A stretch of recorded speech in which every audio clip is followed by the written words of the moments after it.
अस्सलाम वालेकुम नाज़रीन, हॉटशी प्रोग्राम में भली कार मैं तव्हांजी मेज़बान सबीन मेमण। नाज़रीन, हॉटशी प्रोग्राम में ॻाल्हि कंदासीं मुल्क जी सियासी सूरत हाल जे हवाले सां। इमरान ख़ान जे मार्च जे हवाले सां, जेको अॼु हिकु भेरो ॿीहर शुरू कयो वियो आहे। इमरान ख़ान जो चवणु आहे त मार्च पंहिंजी मंज़िल ते पहुचंदो। इन हवाले सां फवाद चौधरी जो चवणु हो त पिंडी पहुचण जी तारीख़ में हाणे वाध न कई वेंदी, मार्च पंहिंजे मुक़रर वक़्त ते पिंडी पहुचंदो। वाज़िर आहे त इमरान ख़ान जी बॉडी लैंग्वेज में पिणु असांखे तब्दीलियूं नज़र अचनि थियूं। इमरान ख़ान जो चवणु हो त जमहूरी क़ुवतनि लाइ ॻाल्हियुनि जा दर खुलियल आहिनि। इमरान ख़ान जो इहो बि चवणु हो त चूंडुनि लाइ साल जो इंतज़ारु करे सघे थो, पर ॿिए पासे इमरान ख़ान अॼु इहो पिणु चयो आहे त हू माण्हू हुनजी मक़बूलियत खां डिॼनि था। उन्हनि खे ख़बर आहे जेकॾहिं वक़्त ते चूंडूं थियूं त पोइ इमरान ख़ान खे कामयाबु थियण खां केर बि रोके नथो सघे। इन ते बि ॻाल्हाईंदासीं। इन खां अलावा ॻाल्हाईंदासीं त इंतिशार वारी जेका सूरत हाल आहे उहा पकड़ियल आहे। इस्लामाबाद टूल प्लाज़ा ते मोटरवे खे बंदि कयो वियो आहे। फतह जंग रोड ऐं मोटरवे M1 इंटरचेंज पिणु बंदि आहिनि, जंहिंजे करे आवाम खे पिणु तमामु घणियूं ॾुखियायूं पेश अची रहियूं आहिनि। इन समूरी सूरत हाल ते ॻाल्हाइण जे लाइ असांखे सीनियर सियासी तर्ज़ निगार जावेद डांगा साहब जॉइन कयो आहे। जावेद साहब भली कार, तव्हां असांखे प्रोग्राम में जॉइन कयो। महिरबानी। जावेद साहब, कीअं था ॾिसो हिकिड़े हादसे खां पोइ अॼु ॿीहर मार्च जी शुरूआति कई वई आहे। तोड़े जो फिज़िकली इमरान ख़ान हिन खे जॉइन न कंदो, इन्हनि खे पार्ट्स में विरहायो वियो आहे। शाह महमूद कुरैशी, असद उमर ऐं परवेज़ खटक इन खे लीड कंदा। कीअं था ॾिसो हिकु दफ़ो ॿीहर मार्च जी शुरूआति थी आहे? ॾिसो, मार्च पॉलिटिकली जेके मार्चिस हूंदा आहिनि, इहे हिकिड़ी तमामु वॾी जेका क़दम हूंदो आहे। इंतिहाई जीअं असां पाण पहिरियां बि हिन ते डिस्कस कंदा रहिया आहियूं त इमरान ख़ान तरफ़ां जेको मार्च उहो आख़िरी पॉलिटिकल या ट्रम्प कार्ड जे तौर ते हुन इस्तेमालु कयो, जंहिंमें जेको वधि में वधि सरकार जे मथां इहो दॿाउ विझी इलेक्शन जी डेट हासिलु करणु ऐं उनखां सवाइ जेका चीफ ऑफ आर्मी स्टाफ जी तक़ररी आहे उनखे कंहिं न कंहिं तरीक़े सां मुतासिर करणु या असरअंदाज़ थियणु हो। त उहे बुनियादी तौरु ॿई शयूं जेके आहिनि असांखे थींदे नज़र नथियूं अचनि ऐं सिनेरो तब्दील थी वियो आहे। ख़ासि करे वज़ीराबाद वारे वाक़े खां पोइ जेका सूरत हाल पैदा थी आहे उन में नथो लॻे त को इमरान ख़ान घुर्बल नतीजा हासिलु करे सघंदो। हा, ज़ाहिर आहे हिकिड़ी वॾी पॉलिटिकल पार्टी आहे, हींअर बज़ाहिर जेके इंडिकेटर्स हुन में इलेक्शन्स बि हुन खटियूं आहिनि ऐं उन्हनि जो हिकिड़ो मोमेंटम नैरेटिव जो पैदा थियो आहे। ग़लति आहे सही आहे हिकिड़ो जुदा बहस आहे, पर मुंहिंजे ख़्याल में हींअर इमरान ख़ान जो मार्च जेको आहे इहे टारगेट हासिलु करणु न, पर मुस्तक़बिल जी हिकमत अमली तहत वधि में वधि स्पेस जेका आहे क्रिएट करणु ऐं उन मूवमेंटनि खे बरक़रार रखणु आहे। छाकाणि जो जेकॾहिं जेको घुर्बल मार्च जहिड़े नमूने सां इमरान ख़ान उनखे प्रिडिक्ट कयो पए त उहो इस्लामाबाद में वञी हिकिड़े धरणे जी शिकिल अख़्तियार कंदो ऐं उनखां पोइ हुते हुकूमत मथां दॿाउ विझण में कामयाबु थींदो ऐं चूंड थींदी ऐं गॾो गॾु आर्मी चीफ जी जेका तक़ररी आहे मुतासिर थींदी। उहे ॿई शयूं मूंखे नज़र नथियूं अचनि, छाकाणि आख़िरी जेके प्रेस कॉन्फ्रेंस या ख़िताब या बयान आहिनि इमरान ख़ान जा, उन में पाण इहो चवंदे ॿुधो वियो आहे त मां ईंदड़ 10 महीननि ताईं जेको आहे मोमेंटम बरक़रार रखंदुसि ऐं आर्मी चीफ जी तक़ररी मुंहिंजो मसइलो कोन्हे, बाजवा साहब सां मुंहिंजा इख़्तिलाफ़ जेके आहे करप्शन ऐं मुख़्तलिफ़ इशूज़ ते आहे। त इमरान काफ़ी पंहिंजो जेको नैरेटिव बयानियो आहे हिननि गुज़िरियल वज़ीराबाद इंसिडेंट खां पोइ चेंज कयो आहे। बाक़ी मूंखे मजमूई तौरु इहो फेस सेविंग थो लॻे पार्टी खे जेको आहे मोमेंटम बरक़रार रखणु या पसे पर्दा जेके ॻाल्हियूं आहिनि उन ते ज़ाहिर आहे असरअंदाज़ तॾहिं थी सघे थो जॾहिं पोज़ीशन ऑफ पावर सां का पार्टी ॻाल्हाईंदी ऐं उन वटि कंहिं न कंहिं क़िस्म जो जेको उहो पॉलिटिकल टूल हथियार एहतियात जो हूंदो। मूंखे ईअं पियो लॻे इहो वधि में वधि बार्गेन में जेको आहे इमरान ख़ान खे इस्तेमालु करणु थो चाहे। जावेद साहब, हुकूमत इन प्रेशर मां केतिरो पाण खे कढी सघी आहे? ज़ाहिर आहे इमरान ख़ान जे मूवमेंटनि सां अचे पियो स्टार्ट में, उहो त डिफ्यूज़ थींदे असांखे नज़र अचे थो। हुकूमत अॻु में प्रेशर में हुई, जेके इंतज़ाम कया पिया विया, हुकूमत कोर्ट खे में वञे पई त इन मार्च खे रोकियो वञे। हाणे हुकूमत जी पोज़ीशन तव्हां छा था ॾिसो? हुकूमत केतिरो कॉन्फिडेंट थी आहे इन समूरी सूरत हाल खां पोइ? मुंहिंजे ख़्याल में हुकूमत पहिरियां खां वधीक कॉन्फिडेंट थी लॻे ऐं हुकूमत में जेका पहिरियां ॻणती या लहर हुई ऐं गैरफिल सूरत हाल हुई त शायदि वॾो टकराव पैदा थींदो, उनखे मुंहिंजे ख़्याल में हू डिफ्यूज़ करण में कंहिं हद ताईं कामयाबु विया आहिनि। छाकाणि जो जेके ऑडियो लीक्स थियूं या जहिड़े क़िस्म जी तहरीक इंसाफ़ जी तयारी जेका बग़ैर अचे पई या लीडरशिप जो टोन हो टकराव वारो ऐं गॾो गॾु जेका मिलिट्री क़यादत जी जेका प्रेस कॉन्फ्रेंस थी हाईएस्ट लेवल ते जेका गैर मामूली क़िस्म जी प्रेस कॉन्फ्रेंस थी, उन खां पोइ काफ़ी शयूं जेके आहिनि उहे थियूं आहिनि, यानी बर्फ़ हिकिड़ी पिघिरिजी वई आहे ऐं उहा जेका सूरत हाल संगीनी वारी उहा ॾिसणु नथी अचे। ज़ाहिर जेसिताईं संगीनी वारी सूरत हाल ई सरकार परेशान हुई। हाणे जॾहिं काफ़ी शयूं बहितर थियूं आहिनि। त तव्हां ॾिठो त वज़ीर आज़म इन दौरान जेको आहे उहो चाइना बि वियो ऐं उन खां पोइ वरी वज़ीर आज़म जेको आहे कतर खां थींदे लंडन बि वियो आहे ऐं उते नवाज़ शरीफ़ सां जेका आहे वधीक आर्मी चीफ जी जेका तकरुरी आहे ॿियनि सियासी मामलनि ते सलाह मशवरा थींदा। इन करे हुकूमत में हिन वक़्तु को ख़ासि पैनिक नज़र नथो अचे पियो। थोरे जो इस्लामाबाद ऐं रावलपिंडी जे विच ते तहरीक इंसाफ़ महदूद पैमाने ते धरणा ऐं एहतजाज जारी रखियो वेठी आहे, पर नथो लॻे को इहो एॾो वॾो जेको प्रेशर आहे सरकार मथां इन जो जेको आहे थींदो। ऐं अंदरि ॻाल्हियुनि जो सिलसिलो ज़ाहिरी आहे, ज़ाहिर आहे इमरान ख़ान ऐं संदसि पार्टी खे बि ख़बर आहे त हू इन तरीक़े सां पंहिंजा मुतालबा नथा मञाए सघनि। इन करे उन्हनि खे बि किथे न किथे रिलेवेंट रहणो आहे। इन करे ॿई जेके आहिनि महाज़ खुलियल आहिनि। मुंहिंजे ख़्याल में PTI ॾे जेको मैसेज वियो आहे गुज़िरियल 2 हफ़्तनि में, उन में उहो ॻाल्हियुनि वारे रस्ते खे बि शायदि उन्हनि अख़्तियार कयो आहे। इन करे जेको एहतजाज आहे उहो फेस सेविंग लाइ ऐं हिकिड़ो टोकन एहतजाज वांगुरु आहे। एहतजाज में ऐं लॉन्ग मार्च में जेके माण्हू आहिनि मुंहिंजे ख्याल में उहे एतिरा ई आहिनि जेतिरा पहिरियां हुआ ऐं नथो लॻे को इहो एॾो वॾो क्राउड पैदा थींदो जंहिंसां सरकार या एस्टेब्लिशमेंट जेका हींअर जावेद परेशान साहब, क्राउड तव्हां सम्झो था त एतिरो हाणे बि न निकिरी सघियो आहे। इमरान ख़ान ते हमले खां पोइ इमरान ख़ान जेको नैरेटिव इख़्तियार कयो त माण्हुनि जो एतिरो झझो तादाद कोन्हे को जेतिरी उमेद कई पई वई त भई लखनि जी तादाद में माण्हू निकिरंदा ऐं बिल्कुलु मुल्क खे जैम कयो वेंदो। छा इहो सबबु ॾिसो था? ऐं ॿियो सबबु इहो बि थी सघे थो त इमरान ख़ान जूं बैकडोर ॻाल्हियूं ज़ाहिर आहे इदारा पाण अची चई चुका आहिनि, इदारनि जा सरबराह त ॾींहं जो असांखे गाॾियूं ॾिनियूं वञनि थियूं, राति जो असां ॻाल्हियूं कयूं वञनि थियूं। त इमरान ख़ान जा जेके बैकडोर ॻाल्हियुनि वारो सिलसिलो आहे सदर जे ज़रिए किथे न किथे उनजो बि अहम किरदारु आहे त इमरान ख़ान ज़ाहिर को फेस सेविंग या विच जो को रस्तो चाहे थो हिन समूरी सूरत हाल में। जी, क्राउड त पहिरें ॾींहं खां जॾहिं खां शुरू थियो आहे त लॉन्ग मार्च जेके दुनिया में थींदा आहिनि उन में लॉन्ग मार्च जी हिकिड़ी कंटिन्यूटी ऐं क्राउड जेको आहे न उहो मेन फीचर हूंदो आहे। त लॉन्ग मार्च केतिरनि माण्हुनि सां शुरू थो थिए ऐं केतिरा माण्हू आख़िर ताईं उन लॉन्ग मार्च में। ही स्टाप वारो हर शहर में हिकिड़ो जलसो जेको तहरीक इंसाफ़ हाणे करण में उन्हनि जी हिकिड़ी जेका आहे न उहा महारत थी वई आहे। किथे बि 8-10 हज़ार माण्हुनि जो जलसो आराम सां करे सघनि था ऐं ख़ासि करे शाम जो उन्हनि जो क्राउड जेको आहे काफ़ी गैदर थींदो आहे। अहिड़ा जलसा त उन्हनि काफ़ी अॻु में बि कया, हाणे बि आहे। लॉन्ग मार्च हूंदो आहे हिकिड़ी कंटिन्यूटी सां, किथे बीहे न, मुसलसल हलंदो रहे ऐं उहो पंहिंजी मंज़िल ताईं जेको आहे उन क्राउड सां पहुचे। उहो त असांखे किथे बि नज़र न आयो आहे, न वरी हींअर ई नज़र आयो आहे। इन करे क्राउड वाइज़ इन लॉन्ग मार्च खे असां उन क्लासिकल जेको जदोजहद आहे या लॉन्ग मार्च जेके तारीख़ में थींदा रहिया आहिनि उन डेफिनेशन ते पूरो नथो लहे, उहो त चई सघूं था। बाक़ी यकीनन ॻाल्हियुनि ॿोलियुनि जो सिलसिलो आहे ऐं मुख़्तलिफ़ सतहनि ते उहे ॻाल्हियूं थी रहियूं आहिनि। सियासी क़यादत बि जेका ॻाल्हि ॿोल करे रही आहे ऐं फ़ौजी क़यादत एस्टेब्लिशमेंट बि न चाहींदी त सॼो जो मामिलो आहे पंजाब में आहे, टकराव सॼो जेको आहे पंजाब में आहे ऐं पंजाब में इमरान ख़ान जी हुकूमत बि आहे। हुते परवेज़ इलाही जेका पोज़ीशन आहे ॾाढी क्रिटिकल आहे। जेकॾहिं हुते वॾो झगड़ो थी थो वञे, मिसाल तौरु वज़ीराबाद जो जेको इंसिडेंट आहे इमरान ख़ान ते मुबीना हमलो, उन परवेज़ इलाही खे काफ़ी मुसीबत में आणे छॾियो ऐं एतिरे ताईं सूरत हाल पैदा थी वई जो गवर्नर राज या एमरजेंसी जूं ॻाल्हियूं जेके आहिनि पैदा थी वियूं। इन करे एज़ अ इलाही बि शायदि परवेज़ इलाही न चाहींदो त हुनजी हुकूमत जेका आहे अहिड़े तरीक़े सां हली वञे ऐं झगड़ो पैदा थिए। इमरान ख़ान बि ख़ुदि न चाहींदो त हुनजी KPK ऐं पंजाब जूं हुकूमतूं हलियूं वञनि। जेकॾहिं इमरान ख़ान वाक़ई इलेक्शन जी तारीख़ वठण में सीरियस हुजे हा कॾहिं बि, त सभ खां सवलो जेको इस्तेमालु आहे उहो पंहिंजूं ॿई सूबाई सरकारूं जेके आहिनि उहे ख़तमु करे हुकूमत खे उन्हनि टर्म्स ते आणे सघे थो त माना मुल्क जेको आहे उहो बग़ैर ॿिनि सूबनि में हुकूमतुनि जे जेको आहे थी वञे ऐं सरकार मजबूर थिए वफ़ाक़ी सरकार इलेक्शन कराइण लाइ। त इहो त क़दम इमरान ख़ान अॻु में बि न खयो आहे। जंहिंमहिल लॻे थो त हू पंहिंजूं हुकूमतूं बि बरक़रार रखणु थो चाहे ऐं उनजी स्ट्रेंथ ते ई नेगोशिएट बि करणु थो चाहे ऐं प्रेशर बि विझणु थो चाहे। त मुंहिंजे ख़्याल में इहे सभु मार्ग जेके आहिनि उहे सियासत में उन खुलियल रखिया आहिनि। हाणे ॾिसजे त जेको टारगेट ॾिनो आहे उन खां अॻु में जेकॾहिं आर्मी चीफ जी मुक़ररी जो नोटिफिकेशन थी थो वञे त पोइ इमरान ख़ान जो जेको आहे छा मौक़िफ़ हूंदो।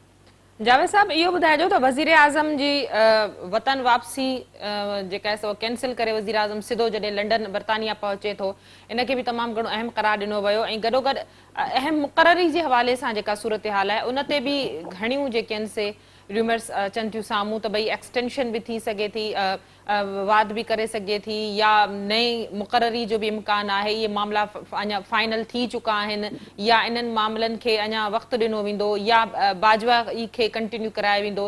इन तरह जे मामलनि जे हवाले सां तव्हां ताईं ज़रियनि वटां कहिड़ियूं कंफर्म ख़बरूं आहिनि? ॾिसो, ज़ाहिर आहे नवाज़ शरीफ़ जेको आहे उहो पार्टी जो क़ाइद आहे ऐं तमामु घणी जेके फ़ैसिला ऐं ॻाल्हियूं हुन वटि आहिनि। ज़ाहिर आहे नए आर्मी चीफ जी मुक़ररी खां वठी तमामु घणा एताजनि जा मामला हूंदा। अॻिते ख़ुदि जेको आहे इमरान ख़ान सां या एस्टेब्लिशमेंट सां ख़ुदि इलेक्शन जी जेका हिकिड़ी कट ऑफ डेट आहे उन ॾियण जो मामिलो हूंदो। एताजनि खे जेको आहे ऑन बोर्ड वठिणो हूंदो ऐं ईंदड़ जेके 8-10 महीना आहिनि उहे कीअं गुज़ारणा आहिनि। ॿिया महाज़ आहिनि, इंटरनेशनल जेका डिप्लोमेसी आहे, फॉरेन पॉलिसी में तालुकात आहिनि, उन्हनि ते हिकिड़ी वसी हिकिड़ी ॻाल्हियुनि ॿोलियुनि जो हूंदो। नो डाउट त हुन में आर्मी जी बि जेको मुक़ररी उहा सभिनी खां जेको एजेंडा में मथे हूंदी। मुंहिंजो ज़ाती ख़्याल इहो आहे त हुकूमत इहो फ़ैसिलो करे चुकी आहे। हाणे शायदि फाइनल वर्ड हूंदो जेको वज़ीर आज़म हितां एताजनि सां ॻाल्हाए ऐं पंहिंजे पार्टी जे जेको क़ाइद ऐं पंहिंजे भाउ सां जेको सलाह मशवरो कंदो। मूंखे जेको नज़र अचे पियो त जीअं त आर्मी चीफ जेको अलविदाई मुलाक़ातूं करे पियो, पेशावर गैरिज़न में संदसि अलविदाई जेको आहे ख़िताब बि थियो, दावत बि थियो ऐं हिकिड़ी रूटीन ऐं रिवायत हूंदी आहे त ईंदड़ जेको आर्मी चीफ हूंदो आहे उनजी मुख़्तलिफ़ जायुनि ते मीटिंग, दावतूं, अलविदाई थींदियूं आहिनि। उन्हनि जो सिलसिलो जारी आहे ऐं मूंखे लॻे थो हुकूमत फ़ैसिलो करे चुकी आहे ऐं उनजी सिर्फ़ु टाइमिंग जो जेको आहे कुझु टेक्निकल मामला आहिनि। हिकु त सीनियर जनरल जेके आहिनि उहे 17 खां 18 तारीख़ ते उनजी रिटायरमेंट आहे ऐं उनखां पोइ ई जेको आहे उसूली तौर असम्बली मूव कंदी ऐं बज़ाहिर जेको लॻे थो त सरकार जेको आहे पंहिंजे एताजनि समेत इहो फ़ैसिलो करे चुकी आहे त जेके सीनियर मोस्ट जनरल आहिनि शायदि उन्हनि खे ॿिनि अहम उहिदनि ते मुक़ररु करण लाइ जेका रिकमेंडेशन कई वेंदी फॉर्मली ऐं वज़ीर आज़म हुन खे सही करे छॾींदो पंहिंजी वापसी खां पोइ जेके 17-18 तारीख़ खां जेको शुरूआति थिए थी। ऐं गॾोगॾु सऊदी जेको वलीअहद आहे मोहम्मद बिन सलमान, उनजो पाकिस्तान 21 तारीख़ दौरो मुतवक़ आहे। इंतिहाई अहम दौरो आहे। इन करे नवाज़ शरीफ़ जो सऊदी अरब सां तमामु घणा गहरा तालुकात रहिया आहिनि, ज़ाती हुनजी इनपुट बि रही आहे। इन करे ज़ाहिर आहे मोहम्मद बिन सलमान जे दौरे खे जेको पुरअमन ऐं एटमॉस्फेयर मैसेज इहो वञणु घुरिजे त जेको आहे सो हुकूमत स्टेबल आहे ऐं उनजे ख़िलाफ़ का बि वॾी कार्रवाई नथी थिए। इहे सभु मामला मुंहिंजे ख़्याल में उते डिस्कस थींदा ऐं जीअं ई वज़ीर आज़म मोटंदो त नवंबर जे महीने में काफ़ी अहम महाज़नि ते जेके आहिनि फ़ैसिला थींदा। वॾी महिरबानी जावेद साहब, तव्हां पंहिंजो मौक़िफ़ ॾियण लाइ असांखे प्रोग्राम में जॉइन कयो। नाज़रीन, सीनियर सियासी तज़नीकार जावेद लांघा असां सां गॾु हो। इमरान ख़ान जो मार्च हिकु दफ़ो ॿीहर शुरू थी वियो आहे। तोड़े जो इमरान ख़ान फिज़िकली इन में शरीक न आहे, पर उन बावजूदि इन मार्च खे पार्टी जा 3 अहम जेके कारकुन आहिनि, मेंबर आहिनि, अॻुवान आहिनि, उहे लीड करे रहिया आहिनि। फेस सेविंग इमरान ख़ान खे हिन वक़्तु जेका इमरान ख़ान जा जंहिं तरह जा स्टेटमेंट, जंहिं तरह जा बयान अची रहिया आहिनि, उनमें ईअं लॻे थो त इमरान ख़ान खे फेस सेविंग जी ज़रूरत आहे, जंहिंजे करे इमरान ख़ान जी जेका लैंग्वेज आहे उहा पिणु असांखे तब्दील थी नज़र अचे थी। इमरान ख़ान इन ॻाल्हि ते यू टर्न वठी चुको आहे त जमहूरी क़ुवतनि लाइ ॻाल्हियुनि जा दर खुलियल आहिनि ऐं चूंडुनि लाइ 10 महीननि जो इंतज़ारु पिणु करे सघे थो। प्रोग्राम जे सिलसिले खे जारी रखंदासीं। वक़्तु थियो आहे मुख़्तसिर वक़फ़े जो, वठूं था वक़फ़ो।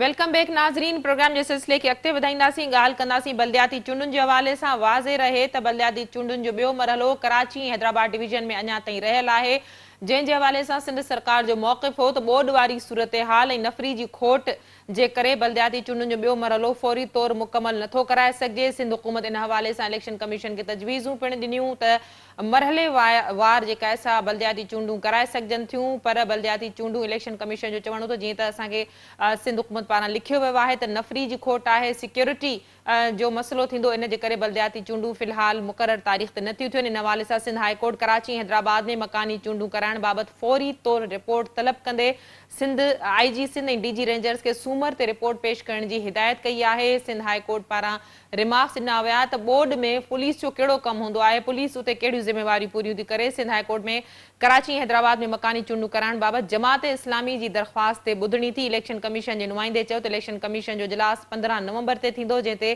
चीफ जस्टिस पारां चयो वियो त इजलास मुलतवी थियो त छा थींदो। इलेक्शन इंतिहाई हसास मामिलो आहे, इन खे वधीक डिले नथो करे सघिजे ऐं फौरी तौर इलेक्शन कराई वञे। इन मामले ते ॻाल्हाइण जे लाइ असांखे जिन महिमाननि ज्वाइन कयो आहे, तारीफ़ कराईंदी पीपल्स पार्टी सां ताल्लुक़ रखंदड़ इकबाल सांद साहब असांखे ज्वाइन कयो। इकबाल साहब वेलकम कहती हूँ, आपने प्रोग्राम में ज्वाइन किया। जमात इस्लामी जो मौक़िफ़ ॾियण जे लाइ डॉक्टर उसामा रज़ी साहब असांखे ज्वाइन कयो है। डॉक्टर साहब आपको भी वेलकम कहती हूँ, आपने प्रोग्राम में ज्वाइन किया। बहुत शुक्रिया।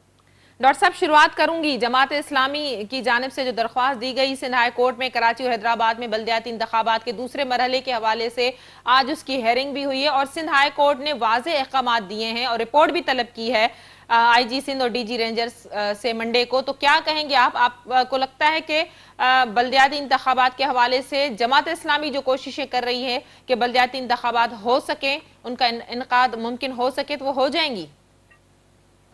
जी सबीन, बहुत शुक्रिया आपका कि आपने आवाम के इतने बुनियादी मसले को आज मौजू बनाया है। और बल्दियाती इंतखाबात तो जमहूरियत की नर्सरी हैं और बल्दियाती इंतखाबात ही के ज़रिए जो शहरों के मुकामी मसाइल होते हैं, जो शहरों के इश्यूज़ होते हैं, जो आवाम के दुख दर्द होते हैं, वो तमाम चीज़ें एड्रेस होती हैं इसी बल्दियाती निज़ाम के ज़रिए। और दुनिया भर में इस वक्त जो बल्दियाती निज़ाम है वो बड़ा बाइख्तियार है और इतने इख्तियारात तो यहाँ पे बड़े बड़े वज़रा के पास नहीं होते जितने इख्तियारात आज की दुनिया में, जो जदीद दुनिया है, जो तरक्की याफ्ता दुनिया है, जो अवाम के हुकूक का शऊर रखने वाली दुनिया है, वो अपने मेयर्स को वो इख्तियारात देते हैं। लेकिन हमारी बदकिस्मती ये है कि कराची जैसा शहर के जो सूबे को तकरीबन आप कहें 100% जो है वो सपोर्ट देता है, 95-96% जो है वो सारा रेवेन्यू कराची पूरे सूबे को फराहम करता है। पूरे मुल्क को जो है एक बड़ा रेवेन्यू जो है कराची जो है वो फराहम करता है। लेकिन उसके बावजूद ये शहर कराची अपने बुनियादी जमहूरी हुकूक से महरूम कर दिया गया है। और किसने महरूम किया है? महरूम करने वाली जो पार्टी है वो यहाँ पे 14-15 साल से बराह रास्त कंटिन्यूसली बरसरे इक़्तिदार है और उससे पहले भी वक्फे वक्फे से मुसलसल बरसरे इक़्तिदार रही ये पार्टी। और अब सूरत हाल ये सामने आ गई है कि इस पार्टी का जो हकीकी चेहरा है वो बिल्कुल बेनकाब हो गया है कि इसका जमहूरियत के साथ कोई कमिटमेंट नहीं है, जमहूरी इदारों के साथ कोई कमिटमेंट नहीं है। और ये पार्टी, इस पार्टी की जो हकीकत है वो बेनकाब इस तरह हो रही है कि इसने अपने किसी दौरे हुकूमत में भी अवाम को बुनियादी जमहूरी हुकूक नहीं दिए, बल्दियाती इंतखाब नहीं करवाए। और न सिर्फ ये कि ये बल्दियाती इंतखाब नहीं करवा रहे बल्कि बल्दियाती हुकूक भी सल्ब कर रहे हैं। आपने देखा होगा कि आज जो खबर छपी है कि इन्होंने जो बल्दियाती एक्ट मंजूर किया है कैबिनेट से, उसमें उन्होंने वो शिक खत्म कर दी कि जिसके तहत 120 दिनों में बल्दियाती इंतखाबात जो है वो करवाए जाने थे। अब ये इससे भी आजाद हो गए हैं और इनका मिजाज, इनका जहन, ये माइंडसेट वो है ही नहीं कि जो एक सियासी जमहूरी लोगों का माइंडसेट होता है। ये बेसिकली फ्यूडल्स की का एक प्लेटफॉर्म बन गया है और जिनका बुनियादी एजेंडा ये है, बुनियादी हदफ ये है कि लूट मार के जरिए जितनी दौलत कमा सकते हो, लूट सकते हो, तजोरियां बढ़ सकते हो, वो काम किए चले जाओ, किए चले जाओ, किए चले जाओ। अरबों रुपए के बजट जो है वो सूबे सिंध मंजूर करती है, हर साल मंजूर करती है और अवाम की हालत जार के ऊपर उसका एक पैसा भी जो है अवाम के ऊपर नजर नहीं आता। तो ये मैं समझता हूँ कि इनकी वही रविश है। और करेला और नीम चढ़ा वाली सूरत हाल ये है कि इनके साथ MQM जो है इनकी पुरानी पार्टनर है और MQM इनकी शरीक कार है इन तमाम जराइम में।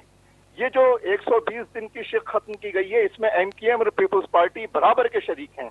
और अब इन दोनों का प्लान यह है कि आइंदा, अभी 2 दिन पहले इजहारुल हसन साहब जो है इनके, उन्होंने बयान दिया, जो लीडर ऑफ द अपोजिशन कहलाते हैं या जो भी हैं, कि हम जो है फिलहाल बल्दियाती इंतखाबात नहीं चाहते।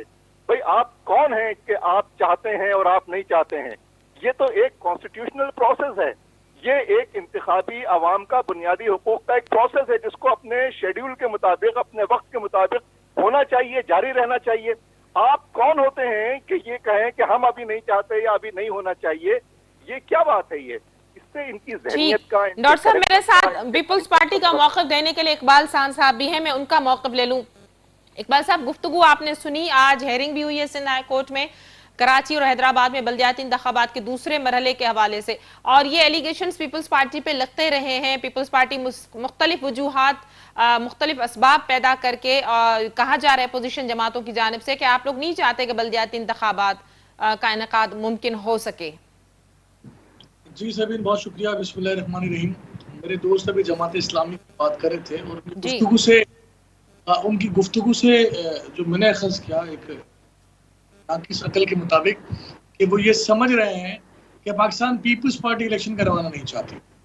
तो मैं इनको बता देना चाहता हूँ कि आप जिस शहर में रहते हैं वो सूबा सिंध का हिस्सा है और सूबा सिंध के दीगर शहरों में इलेक्शन कमीशन की जानिब से जो 2 मरहले में इंतखाबात का तयन किया गया था, उसी के तहत सूबा सिंध के दीगर शहरों में इसी सूबाई हुकूमत ने इलेक्शन करवाए थे, जहां पर जमात इस्लामी का कोई नामो निशान नहीं है। और मैं ये समझता हूँ कि जो दीगर शहरों में इंतखाबात करवाए गए वो बड़े शहरों में, जिसमें मीरपुर खास, नवाब शाह, सखर, लाड़काना, ये सारे बड़े शहर इसमें आते हैं। मैं समझता हूँ कि वहाँ पाकिस्तान पीपल्स पार्टी ने, जिसको हम कहते हैं आवाज़ खल्क को नकारा खुदा समझो, तो पाकिस्तान पीपल्स पार्टी ने दीगर सियासी जमातों को वाइट वॉश किया। अच्छा, अब यहाँ पर अगर हम कराची और हैदराबाद की बात करें, चले जी, कराची और हैदराबाद में अगर हम समझते हैं कराची में शायद जमात इस्लामी ये क्लेम करती है कि जनाब हम बड़ी मेजोरिटी में यहाँ पर इलेक्शन जीत रहे हैं, तो मैं समझता हूँ कि अभी हाल ही में जनरल इलेक्शन हुए हैं। जिला मलिर की एक सीट जहाँ पर इमरान खान हकीम बलोच के मद्दे मुकाबिल थे, वहाँ पाकिस्तान पीपल्स पार्टी ने फतह हासिल की और उसकी तमाम यूनियन काउंसिल्स में पाकिस्तान पीपल्स पार्टी ने कामयाबी हासिल की। अगर बल्दियाती इलेक्शन को इस नज़र से देखें कि शायद जो जमात इस्लामी कहना चाहती है कि हम हार के डर से या परफॉर्मेंस के डर से हम इलेक्शन में जाना नहीं चाहते, तो मैं इनको याद दिलाना चाहता हूँ सबीन कि जो इलेक्शन की जो फर्स्ट टाइम जो इलेक्शन मुलतवी हुआ, बहुत तेज और ज्यादा बारिशों की पेशगोई थी कराची और हैदराबाद में और सिंध के दीगर शहरों में भी।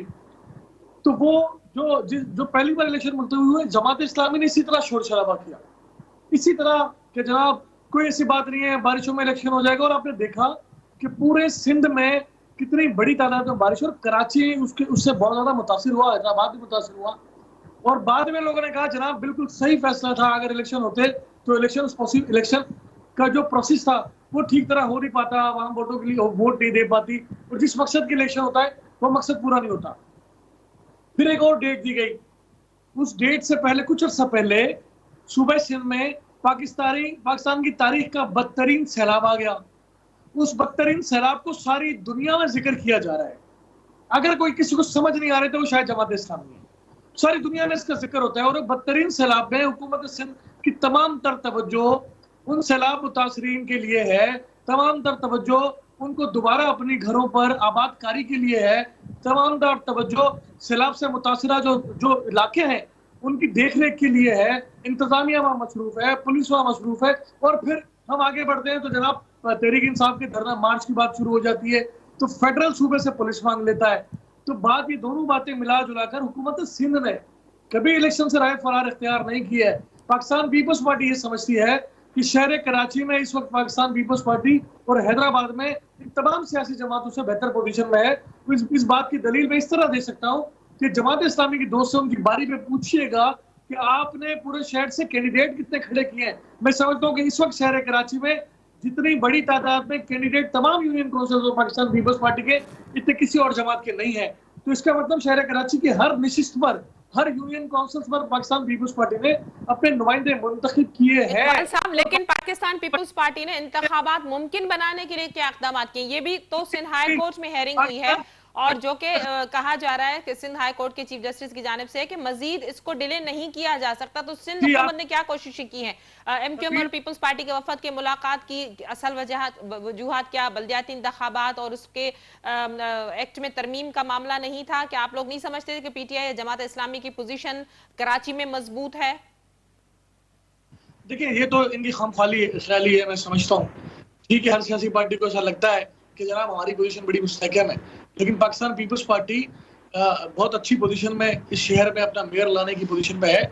अगर खुदा ना खास्ता मेयर पाकिस्तान पीपल्स पार्टी का नहीं भी बना, तो मैं समझता हूँ कि जो भी सेकंड होगा वो पाकिस्तान पीपल्स पार्टी के साथ मिलकर ही मेयर का डिसाइड। आप लोगों ने मुआहदा किया है और इस पर बातचीत भी की है कि मेयर कराची वो तो कंट्रोल आप एमक्यूएम को देंगे। ये किसने कहा है मेयर कराची एमकेएम को देंगे? क्या मेयर कराची इसी बात पर तजादात नहीं थे कि एडमिनिस्ट्रेटर मुर्तजा वहाब को हटाया जाए और कुछ जो है नौकरियों का जो शेयर है और जो दूसरे मामलात हैं, वजारतों के मामलात हैं, उनमें शेयरिंग आप लोगों को एमकेएम को देना है? ये मुआहदा भी हुआ था और उन पर बातचीत भी हुई थी। आपने किसी मुआहदे की कॉपी आपके पास है? आपने किसी मुआहदे की फोटो देखी है? तो वो जरूर रिलीज कीजिएगा अपनी इस स्क्रीन पर। मुआहदे की जो जामिन थी वो नून लीग थी। जब एमक्यूएम इत्तेहादी हुई है, एमक्यूएम की शमूलियत हुई है, तो नून लीग इसकी जामिन थी और एमक्यूएम बारहा बरमला इसका इजहार कर चुकी है कि हमसे जो कमिटमेंट की गई थी, जो मुआहदा हुआ था, उस पर अमल नहीं किया जा रहा। मेरी बात मुकम्मल होने दें जी। इसमें कुछ है कि आसिफ अली जरदारी साहब के साथ मुत्तहिदा कौमी मूवमेंट के दोस्तों से कुछ जो है इस हवाले से जरूर जिक्र हुआ है, लेकिन एमक्यूएम ने स्पेसिफिक कोई डिमांड नहीं की कि आप मुझे ये देंगे तो मैं आपके साथ हूं और आप मुझे वो देंगे तो मैं आपके साथ हूं। लेकिन यकीनन जब आप कोलिशन गवर्नमेंट में होते हैं तो आपने अपने इत्तेहादियों को साथ लेकर चलने के लिए उनकी ख्वाहिशात का एहतराम भी करना पड़ता है, उनके रिजर्वेशंस का एहतराम भी करना पड़ता है। जहां तक देखिए सबीन आपकी वो वाली बात है कि पीपल्स पार्टी ने इलेक्शन करवाने के लिए क्या इकदाम किए? क्या पीपल्स पार्टी गवर्नमेंट ने इलेक्शन कमीशन को ये नहीं लिखा कि आप 2 मरहले में इलेक्शन करवा लें? तो क्या इलेक्शन कमीशन पीपल्स पार्टी ने, देखिए अभी मैं आपसे बात कर रहा हूं, मैं स्काइप के जरिए आपके साथ ऑनलाइन हूं, मुझे बताएं अगर आपके स्टूडियो में, अगर आपका स्टूडियो किसी प्रोग्राम को करने के लिए खाली ना हो तो आप दूसरे प्रोग्राम के लिए स्टैंड बाई रखेंगे नहीं रखेंगे? या दूसरी चीजों के लिए आप अपने गेस्ट को स्टैंड बाई रखेंगे? जब हुकूमत सिंध ये कह रही है कि हम सुबह सिंध में सारी तरह मेहनत और सारी तरह तवज्जो हमारी उन हलकों में, उन इलाकों में जब सैलाब से लोग मुतासिर हुए हैं, जहां पर, तो आप सुबह सिंध के इस अमल को मशकूक अंदाज में देखते हैं। जब जो है बारिशों की पेशिन गोई की जाती है तो भी आप पीपल्स पार्टी पे लान तान करते हैं। जब सैलाब आ जाता है और इलेक्शन मुलतवी होता है तो फिर आप पाकिस्तान पीपल्स पार्टी पे लान तान करते हैं। तो खुदा के लिए भाई कुछ ख्याल करें, कुछ बात ऐसी करें जिसको लोगों को बात समझ भी आए। आप कहिए कि Peoples Party election, Peoples Party वो भाई सब सियासी जमात है जो कभी किसी इलेक्शन से नहीं भागती। आप मुझे बता दें अभी पूरे पाकिस्तान में बाई इलेक्शन हुए, आपने कहां बाई इलेक्शन में जमात इस्लामी ने बांट लिया है? कौन से जमहूरियत का ये हिस्सा रहे हैं कि पाकिस्तान पीपल्स पार्टी अगर ये देखती है कि फलां नशिस्त पर हमें शिकस्त होगी, लेकिन पाकिस्तान पीपल्स पार्टी ग्राउंड खाली नहीं करती, अपने वोटों का अंदाजा जरूर लगाती है कि हमारी पोजीशन क्या है। तो ऐसा नहीं है। पाकिस्तान पीपल्स पार्टी इलेक्शन में जाना चाहती है, पाकिस्तान पीपल्स पार्टी इलेक्शन के लिए पूरी तैयार सारी। ठीक, डॉक्टर साहब मेरे साथ हैं। इकबाल साहब, मैं डॉक्टर साहब का मौक़िफ़ ले लूं जमात इस्लामी के बाद। जी डॉक्टर साहब, गुफ्तगू आपने सुनी, क्या फरमाइएगा? देखिए, 2-3 बातें हमारे जो भाई हैं इन्होंने कही हैं जी। ये देखिए, मैं पहली बात तो ये बिल्कुल क्लियर कर दूं कि इस जमहूरियत का, इंतखाबात का इस बात से कतन कोई ताल्लुक नहीं होना चाहिए कि कौन सी पार्टी जीत रही है और कौन सी पार्टी हार रही है। जमात इस्लामी तो वो पार्टी है कि जो कौमी सतह पे सूबाई और कौमी असेंबली के अंदर बहुत ही कम 1-2 सीटें की नुमाइंदगी हमको मिलती है, लेकिन उसके बावजूद जमहूरियत के साथ हमारा कमिटमेंट है और हम उसको फॉलो करते हैं और हम जमहूरी उसूलों के ऊपर यकीन रखते हैं। और इसी तरह से इस शहर कराची में भी हम ये कहते हैं कि आपने चले अल्लाह की तरफ से बारिश का एक सिलसिला हो गया, तो जमहूरी तर्ज अमल क्या था? हमने उस वक्त ये बात कही थी कि इलेक्शन कमीशन को जब महकमा मौसमियात ने पेशन गोई की तो उसको तमाम पार्टियों को बुलाना चाहिए था। तमाम पार्टियों के साथ मिलकर आप कहते कि भाई 2 दिन के बाद, 4 दिन के बाद जाहिर बारिश खत्म होती है, जिस दिन भी बारिश का स्पेल खत्म हो रहा है हम मशवरे से वो चीज हो जाती। लेकिन आप अपनी मर्जी से अपने तौर पे जो है तारीख के ऊपर आपने, और कब ये तय होता है कि अगर किसी दिन बारिश का कोई पहले से इंदिया दिया गया है तो लाजमन होगी या लाजमन नहीं होगी, ये मुशावरत से चीजें होती हैं, यही जमहूरी स्पिरिट होती है। इसको फॉलो नहीं किया गया और हमने यही बात कही थी। लेकिन सिंध हुकूमत की तरफ से उसके बाद ये कहा गया कि उन्होंने सारी पुलिस जो है नफरी जो है वो उन्होंने वहां भेज दी है सैलाब ज़दगान की मदद के लिए, जबकि सैलाब ज़दगान बेचारे मारे फिर रहे हैं, उनको तो जो ड्यू मदद है वो भी नहीं पहुंची है। और खुदा खैर करे कि शर्जील मेमन साहब जो है वो इस पूरे फंड का, जो सैलाब ज़दगान का फंड है, वो उसके इंचार्ज बना दिए गए। तो ऐसी सूरत हाल में आप जो है, आज भी चीफ जस्टिस ने पूछा है कि भाई वो कौन सी जगह है और पुलिस का सैलाब ज़दगान के साथ पुलिस क्या कर रही है उनके साथ? पुलिस तो उनकी मदद के लिए कहीं नजर आए, कोई आप उसका रिकॉर्ड लेकर आए। देखिए, चोर की दाढ़ी में तिनके वाली बात है, आज ये कोई रिकॉर्ड लेकर सिंध हाई कोर्ट नहीं गए हैं। और इन्होंने जो ऐलान किया है वो क्या किया है? जो मरकजी वजीर दाखिला है वो फरमा रहे हैं कि 7,000 पुलिस की नफरी सिंध से आएगी। इख्तिदार को बचाने के लिए, वजारतों को बचाने के लिए पुलिस अवेलेबल है, लेकिन आवाम को जमहूरी हक देने के लिए पुलिस अवेलेबल नहीं है। ठीक जी, इकबाल साहब टाइम खत्म हो चुका है। डॉक्टर साहब ने जो बातें की मैं चाह रही मुख्तसर आप मुझे 1 से 1.5 मिनट में इनका जवाब दे दें ताकि मैं वाइंड अप लूं। कहना चाहूंगा कि एक तो उन्होंने बात ऐसी की जिसपे मुझे मजम्मत करनी पड़ेगी उनकी बात की। देखिए, इन्होंने कहा कि इलेक्शन कमीशन ने मशावरत के लिए नहीं बुलाया। तो मेरे भाई, इलेक्शन कमीशन हुकूमत सिंध का नहीं होता। इलेक्शन कमीशन एक आईनी इदारा है, आजाद इदारा है। अगर उन्होंने सियासी जमातों को मशावरत के लिए नहीं बुलाया तो ये कसूर इलेक्शन कमीशन का, ना कि सिंध गवर्नमेंट का है।